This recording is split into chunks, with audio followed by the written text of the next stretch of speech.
coming in from Kerala now, where these visuals on your screens are from Kozhikode, where a protest was taking place over the hijab issue. SDPI workers there were protesting.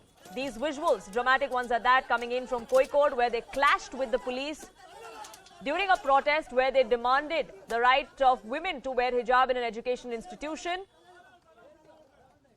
The controversy over wearing of hijab in schools and colleges continues to brew there, and the PFI and the SDPI find themselves in the midst of it all. Dramatic protests there, ending in the SDPI workers and protesters being detained, but not before they clashed with the police. Neetu, my colleague, now joins us for more on this. Neetu, what exactly were they protesting and how did it actually come to such a head there? These are protesters who belong to SIO, that is a students' organization of Jamaat-e-Islamiyah, and other by MSF, which is a students' union of Indian Union Muslim League. So these were the two students' unions that were protesting there today. The incident was that in a school, in a government-aided school, in the Providence School in Kozhikode, one of the girls who took admission there for 11th standard was not allowed to wear a headscarf. And following this, the girl took the TC from the school and went somewhere else. So it was in this that the MSF as well as the SIO had protested today, demanding that the government should ensure that the rules follow in aided schools also. Right now, Neetu, we've seen such kind of protests erupt in Karnataka as well in the beginning of the year. That's really where it all started. And even there, at the midst of the entire controversy, was SDPI, the Campus Front and the Popular Front, like affiliates of that one organization. The state government there had accused them of trying to foment trouble, of trying to create a communal unrest based on that issue. Are we looking at a similar attempt in Kerala as well? No, but here the protests are done by different organizations. Like I just mentioned, MSF is the student union of Indian Union Muslim League, and SIO is the students' organization of Jamaat Islami. Both are not related with the SDPI or the PFI. These are independent organizations which held the protest in Kozhikode today. Right, do stay on with me. Activist Rahul Ishwar also joining us on this broadcast. So thank you so much for speaking with us here. Unfortunately, we keep seeing these kind of protests, keep seeing these kind of ugly unrest really that comes to the fore as far as the hijab issue is concerned. On one hand, we have a country like Iran, an Islamic country that where women want to shun the hijab. But here some groups want to keep that pot boiling, want to actually keep women behind that regressive veil. You totally have hit the nail on the head by using that right word, ugly unrest. Because this problem, it is cropping up from everywhere, and this is very unfortunate.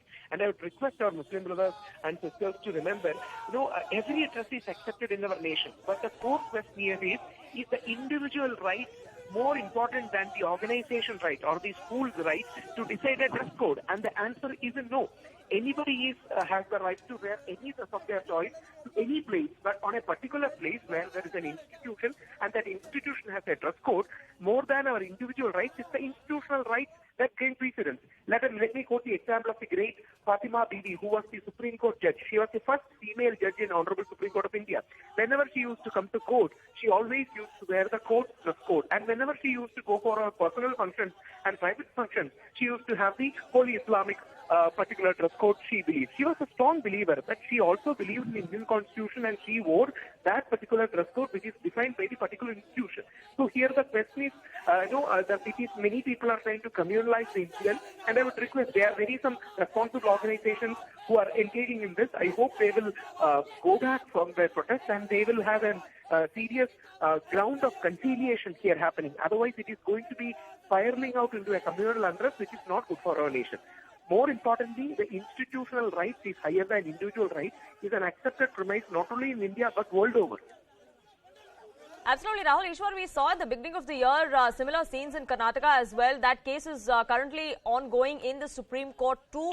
And as far as the PFI and SDPI are concerned, they were pinned to be at the midst of that entire conspiracy. And the state government there has on multiple records, counts gone on record to say that it was really a pre-planned conspiracy. They were not spontaneous student protests.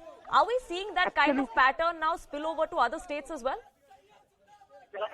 One, Kerala is home to some great Muslim organizations like a very responsible and moderate Muslim League, an evolving Jamaat-e-Islami, a very progressive MES. MES schools, Muslim Educational Society schools, institutions have banned the use of such dress in their schools long before even this controversy erupted. So there are various shades of organizations. Let us be mindful. At the same point of time, I would request these people who are protesting that even Holy Quran, let me quote Father of the Nation, Mahatma Gandhi and Holy Quran, and Mahatma Gandhi in 1947, Fatehpur Sikri said, Holy Quran mentions about modesty, not about any particular dress code.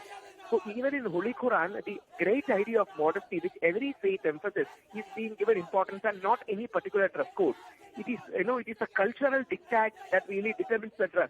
The spirit is modesty, and modesty should be for male, female, and for every person. So people are misunderstanding this view, creating it an emotional flashpoint, and that flashpoint is not good for our nation. There should be a healthy reconciliation, as our Supreme Court Chief Justice even said at that point of time. Let us not nationalize the issue, but don't bring it here. Let us solve it on their own regional spaces. So this issue, if it is spiraling out, will not be good for the harmony between different communities, for our pluralistic framework, for our secular outlook. So hope this issue will get solved and not spread like wildfire. Rahul Ishwar, thank you so much for speaking with us here on CNN News 18 and sharing your perspective. These visuals on your screens, viewers, meanwhile, coming in from Kozhikode, where protests over girls demanding to wear the hijab in an educational institution turned violent. Several student organizations, some of which are politically affiliated, were in the midst of those protests. We're given to understand that 16 people have been arrested by the police as well, because 3 police officers were injured while trying to restrain those protesters.